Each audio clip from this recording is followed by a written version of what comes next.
الحمد لله نحمده ونستعينه ونستغفره ونؤمن به ونتوكل عليه ونعوذ بالله تعالى من شرور أنفسنا ومن سيئات أعمالنا من يهده الله فلا مضل له ومن يضلله فلا هادي له ونشهد أن لا إله إلا الله وحده لا شريك له ولا نظير له ولا مثال له ولا مثيل له ولا مماثل له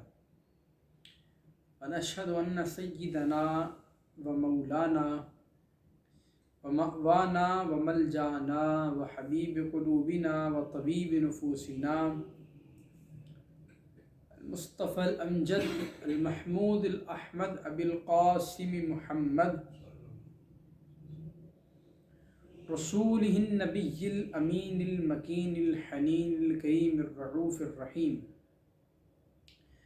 وعلى آله الطيبين والطاهرين أجمعين اما بعد. سامعین و ناظرین، میں نے معاشرے کی خصوصاً جسے ہم کہہ لیں کہ جو وہ نوجوان جو اللہ اس کے رسول کی طرف، جو دین کی طرف رغبت رکھتے ہیں اور اس رغبت رکھنے کی آڑ کے اندر آ کر، یا آپ کہہ لیں کہ اس رغبت رکھنے کی وجہ سے ان کے دلوں میں، دماغوں میں، ان کے ذہنوں میں کچھ سوالات پیدا ہو جاتے ہیں، ان سوالات کا جائزہ لیتے ہوئے ایک حدیث مبارکہ کا مطالعہ کر رہا تھا تو میرے ذہن میں آئی کہ میں کیوں نہ آپ لوگوں سے اس بات کو، اس حدیث مبارکہ کو، اپنے نبی کی اس قول کو، اپنے نبی کے اس قول کو آپ کے ساتھ شیئر کروں، تاکہ آپ کے ساتھ میری بھی اصلاح ہو اور میرے ساتھ میرے جو نوجوان بھائی ہیں ان کی بھی اصلاح ہو، کہ جو ان کے ذہنوں میں کچھ سوالات اٹھتے ہیں، وہ سوالات جو وہ کسی عالم دین سے نہیں کر پاتے، کسی اسکالر سے نہیں کر پاتے، ہچکچاتے ہیں، گھبراتے ہیں، نہیں کر پاتے. بعض اوقات ہوتا ہے کہ ہمیں جو ہمارے حلقہ احباب کے ہیں، دوست احباب، وہ تو ہم سے شیئر کر لیتے ہیں، لیکن کچھ لوگ جو شیئر نہیں کر پاتے پریشان، بس ایک جسے کہہ لیں کہ وہ ایک اپنے پر ٹینشن رکھتے ہیں کہ یار کسی سے شیئر کریں تو گستاخی کا فتوانہ لگا دیں ہم پہ. تو یہ حدیث مبارکہ مجھے امید ہے کہ ان کے لیے بھی بڑی بینیفیشل ثابت ہوگی. تو حدیث مبارکہ کچھ یوں کہ سیدنا انس بن مالک رضی اللہ تعالیٰ عنہ، چونکہ یہ بچے تھے اور حضور صلی اللہ علیہ وسلم کی بارگاہ میں ان کی والدہ نے ان کو سرکار کی خدمت میں رکھ دیا تھا، تو یہ آقا علیہ السلام کی خدمت مبارکہ میں سرکار کے اجرا میں رہا کرتے تھے. تو آپ وہ اس حدیث مبارکہ کے راوی ہیں اور وہ بیان کرتے ہیں کہ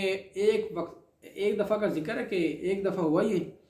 کہ اللہ کے رسول صلی اللہ علیہ وآلہ وسلم کی ازواج مطہرات کے پاس، مطلب آپ سب کی اور میری، ہم سب کی ماں، جن کو قرآن نے ہماری ماں ڈکلیئر کی، النبی اولیٰ بالمؤمنین من انفسہم وازواجہ امہاتہم، نبی کی ازواج امت کی مائیں ہیں. سرکار کی ازواج مطہرات مطلب کہ ہماری مائیں. چند صحابہ کرام گئے ان کے پاس، انہوں نے ان سے کہا کہ آپ ہماری ازواج، آپ ہماری امہات ہیں، سرکار کی ازواج ہیں، ہماری مائیں ہیں آپ، تو ہم آپ سے کچھ سوالات کرنا چاہتے ہیں اپنے بچوں کی طرح. جسے کہتے ہیں کہ بیٹا اپنے ماں سے سوال کرتا ہے، یہ بچے اپنی ماں سے، والدین سے سوال کرتے ہیں. تو انہوں نے اس سینیریو کے اندر کہا کہ ہم آپ سے کچھ سوالات کرنا چاہتے ہیں. تو ایک شخص نے کہا، ان سب نے کہا کہ یا آپ بتائیں کہ ہمارے نبی صلی اللہ علیہ وآلہ وسلم، ان کی زندگی کے معمولات کس طرح کے تھے، کہ سرکار کا شب و روز کس طرح گزرتا تھا، کہ سرکار کا اوڑھنا، بچھوڑنا، اٹھنا، بیٹھنا، چلنا پھرنا، عبادت گزاری، کفایت شعاری، ہر چیز، ہر اینگل سے. کیونکہ ظاہر بات ہے جو ایک انسان اپنے گھر میں ہوتا ہے، اپنی بیوی بچوں کے پاس ہوتا ہے، اپنے والدین کے ساتھ رہتا ہے، اس سے زیادہ کس انسان کو کوئی بھی نہیں جانتا. کہ بیوی سے زیادہ تو بیوی تو رازدار ہوتی ہیں، جس کو قرآن پاک نے یوں کہا کہ میاں بیوی آپس میں ایک دوسرے کا لباس ہیں، کوئی بات چھپتی نہیں ہے. تو صحابہ کرام گئے، 3 شخصیات گئیں. حدیث مبارکہ میں شخصیات کا ذکر نہیں ہے البتہ.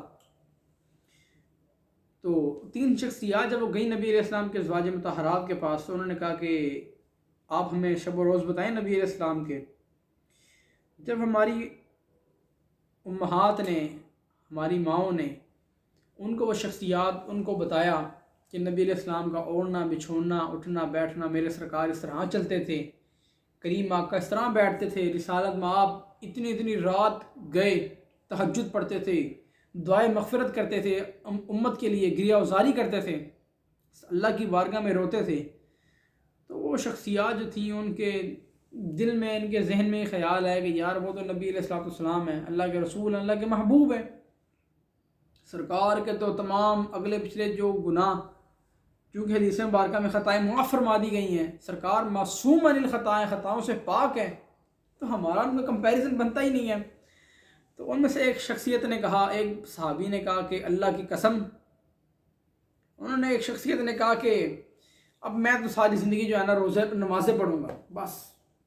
میں ان جا کے مسلح چکنا ہے، نمازیں سٹارٹ کر چھٹنی ہے کہ میں نمازیں پڑھوں گا۔ دوسرے صحابی نے کہا کہ میں جو اب ہے نا ساری زندگی روزے رکھوں گا اور بغیر افطاری کے، مطلب جسے کہتے ہیں نا 24 گھنٹے کا روزہ، ایک دفعہ سحری کر لی وہی سحری وہی افطاری، بس افطاری کروں گا ہی نہیں۔ تیسری شخصیت نے کہا کہ میں اب ہے میں عورتوں سے اجتناب کروں گا، عورتوں سے دور رہوں گا، میں نکاح نہیں کروں گا۔ یہ باتیں کر ہی رہے تھے کہ اسی اسنا میں اللہ کے رسول ان کے پیچھے آ کے کھڑے ہو گئے، سرکار نے خاموشی اختیار کی، سرکار ساری باتیں سنتے رہے کہ ایک نے کہا کہ میں نمازیں پڑھوں گا بس، ایک نے کہا میں روزے رکھوں گا افطاری نہیں کروں گا، تیسرے نے کہا کہ میں عورتوں سے نکاح ہی نہیں کروں گا۔ آقا علیہ السلام، چونکہ آقا علیہ السلام رحمت للعالمین ہے، راحت العاشقین ہے، تو آقا علیہ السلام کا جو چہرہ انور تھا وہ ذرا مسکراہٹ والا تھا، لیکن جب آقا علیہ السلام نے یہ باتیں سنی، ایک بندہ اس حد تک پہنچ گیا کہ میں نکاح ہی نہیں کروں گا، آقا علیہ السلام جاہ جلال میں آئے، اپنی شان کے لائق، سرکار جلال میں ہے، سرکار کا چہرہ مبارک سرخ ہو گیا۔ آقا علیہ السلام نے فرمایا میں کیا سنتا ہوں، تم ہی وہ لوگ ہو جو کہتے ہیں کہ میں نمازیں پڑھوں گا، میں روزے رکھوں گا تو افطاری نہیں کروں گا اور میں نکاح ہی نہیں کروں گا۔ تو کریم آقا جلال میں آئے، آقا علیہ السلام نے فرمایا خدا اللہ کی عزت کی قسم، میں تم سے اللہ سے زیادہ ڈرنے والا ہوں، میں اللہ سے تم سے زیادہ اللہ سے تقوی رکھتا ہوں، مطلب کہ میں تم سے زیادہ ڈرتا ہوں اللہ تبارک و تعالیٰ کی ذات سے، میں تم سے زیادہ تقوی رکھتا ہوں اللہ تبارک و تعالیٰ کی بارگاہ کا، لیکن میں روزے بھی رکھتا ہوں، میں افطاری بھی کرتا ہوں، میں رات کو نماز بھی پڑھتا ہوں، میں رات کو سوتا بھی ہوں، اور میں خواتین سے شادی بھی کرتا ہوں۔ پھر آقا علیہ السلام نے فرمایا، بڑی مشہور زمانہ حدیث ہے کہ النکاح من سنتی فمن رغب عن سنتی فلیس منی، یہ حدیث مبارکہ کا پورا کنٹیکسٹ ہے کہ پہلے آقا علیہ السلام کی بارگاہ میں ازواج مطہرات کے پاس کون سی شخصیات آئیں، کس طرح گفتگو کی، ان کے کیا سوالات تھے، انہوں نے کیا جوابات دیے، انہوں نے پھر آگے کیا جواب دیے، کاؤنٹر آنسر کیا۔ اس پہ پھر آقا علیہ السلام نے فرمایا کہ میں اللہ کی عزت کی قسم، تمہارا تقوی وہ تقوی ہی نہیں ہے جو میرا تقوی ہے، میں تم سے زیادہ اللہ سے ڈرتا ہوں،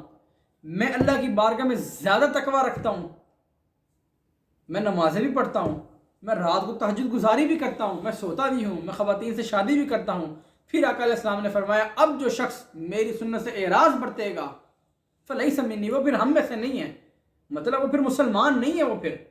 وہ یہودی ہو کے مرے، وہ پھر عیسائی ہو کے مرے، وہ نصرانی ہو کے مرے، جو مرضی ہو کے مرے،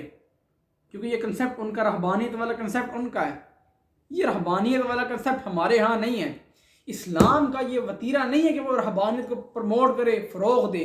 کہ آپ کو کہے کہ جی آپ کو ترک نفس کرنا ہے، آپ جنگلوں میں چلے جائیں، بس سب کچھ چھوڑ کے اللہ اللہ کرنا شروع کر دیں۔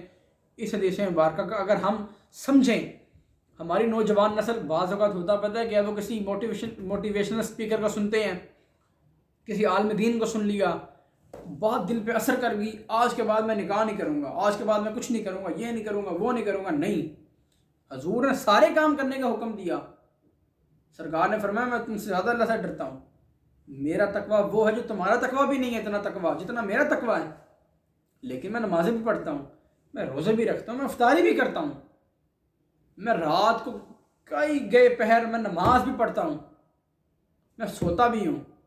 لیکن ساتھ میں ازواج مطہرات سے عورتوں سے شادی بھی کرتا ہوں۔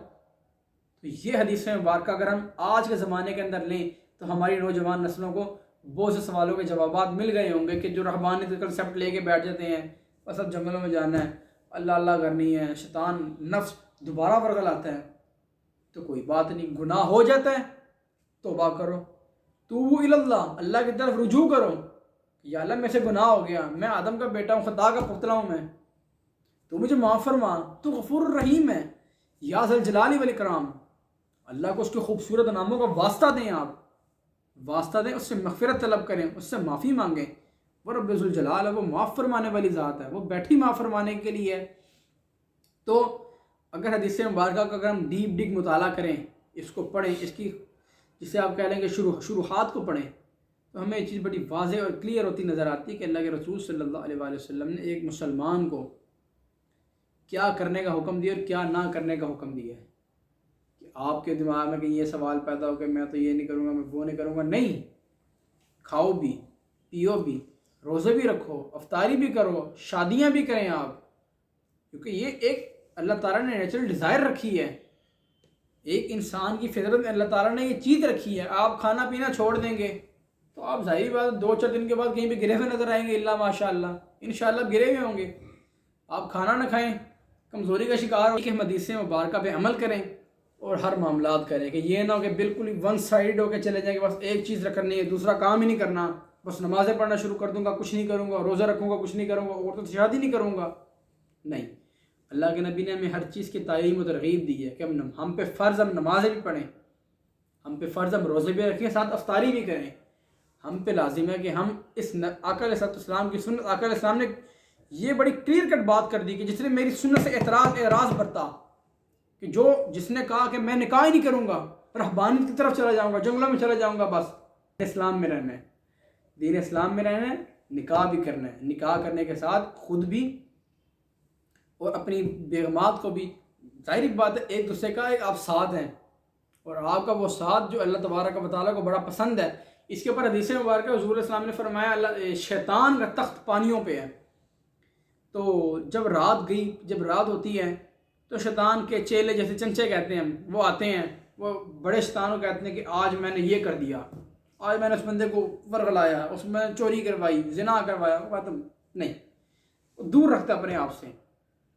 لیکن اسی اسنا میں ایک بندہ آتا ہے، ایک شیطان آتا ہے، وہ کہتا ہے کہ شیطان میں نے آج ایک میاں بیوی کو علیحدہ کر دیا، وہ کہتا ہے اے بندہ ہے اچھا چنگا کام کیتا ہے، وہ پھر اٹھتا ہے اپنی جگہ سے، اٹھتا ہے، پھر اس سے گلے ملتا ہے کہ تو بندہ جس نے کام کیا ہے۔ ایک بندہ پہلی رہبانیت کا شکار ہے، رہبانیت کی طرف چلا گیا، بس اپنے وہ جسے کہہ لیں کہ جنگلوں میں نکل گیا، بس میں اللہ اللہ کروں گا، غار میں چلا جاؤں گا، وہ شیطان کا کیا مقابلہ کرے گا؟ ہم نے شیطان کو ویک پوائنٹ ہی نہیں دینا۔ وہ ویک پوائنٹ ہم کیسے نہیں دیں گے؟ ہم جب نکاح کریں گے اور آقا علیہ السلام کی سنت پہ عمل کرتے ہوئے اپنی زندگیوں کو گزاریں گے تو ہمیں سمجھ آئے گی کہ سرکار علیہ السلام کی جو ازواجی زندگی تھی وہ کتنی خوبصورت تھی، اور ایک ہماری زندگی نہ تو ہم بہت ایکسٹریم پوائنٹ پہ چلے جائیں اور نہ ہی بالکل گر جائیں جا کے نیچے کہ ہم کچھ بھی نہیں کریں گے تو بس ایک پیک پوائنٹ پہ جا کے کریں گے، نہیں، ایک معتدل رہنا ہے، ایک درمیانہ راستہ نکالنا ہے کہ ہم نے درمیان میں رہنا ہے۔ آپ نے نمازیں بھی پڑھنی ہیں، آپ نے روزے بھی رکھنے ہیں، آپ نے افطاری بھی کرنی ہے، رہبانیت کا شکار نہیں ہونا، آپ نے نکاح بھی کرنے ہیں، آپ نے اپنی بھی فکر آخرت کرنی ہے، اور آپ نے اپنے ساتھ اپنے اہل و عیال کی بھی فکر آخرت کرنی ہے۔ اس حدیث مبارکہ سے جو ہمیں سمجھ میں آیا، خصوصاً میں ایک نوجوان ہوں، میرے دماغ میں بہت سے سوالات اٹھ رہے ہوتے ہیں کہ یار گناہ ہو گیا ہے، بار بار گناہ ہو رہا ہے، تو کیا کروں؟ اس کا حل نبی علیہ السلام نے بتا تو دیا، جب آپ سے گناہ ہو رہا تھا آپ توبہ کریں، اللہ تعالیٰ کی بارگاہ میں رجوع کریں، توبوا الی اللہ، اللہ کی طرف رجوع کرو۔ جب آپ اللہ کی طرف رجوع کرو گے تو اللہ تبارک و تعالیٰ کو معاف فرمائے گا، کیونکہ اللہ تبارک و تعالیٰ کو وہ بندے بہت پسند ہیں جو اس کی بارگاہ میں معافی طلب کرتے ہیں، گناہ کرنے کے بعد اکڑتے نہیں ہیں شیطان کی طرح کہ بس ہو گیا تو ہو گیا، نہیں، ہو گیا، یا اللہ معاف فرما۔ جب آپ اس کی بارگاہ میں جا کے سرنڈر کریں گے، یا اللہ مجھے معاف فرما، اللہ تبارک و تعالیٰ کیوں معاف نہیں کرے گا آپ کو؟ اللہ تبارک و تعالیٰ ضرور معاف فرمائے گا آپ کو۔ تو اللہ تبارک و تعالیٰ کی بارگاہ میں دعا ہے ہمیں حدیث نبویہ پہ عمل کرنے کی، اس پر چلنے کی، اور قال نبی صلی اللہ علیہ وآلہ وسلم کو اپنی زندگی میں اتارنے کی، بلکہ اپنی زندگیوں کو اس حدیث مبارکہ کی، جسے کہہ لیں کہ آپ اسٹرکچر میں اتارنے کی توفیق عطا فرمائے۔ وآخر دعواہم الحمد للہ رب العالمین۔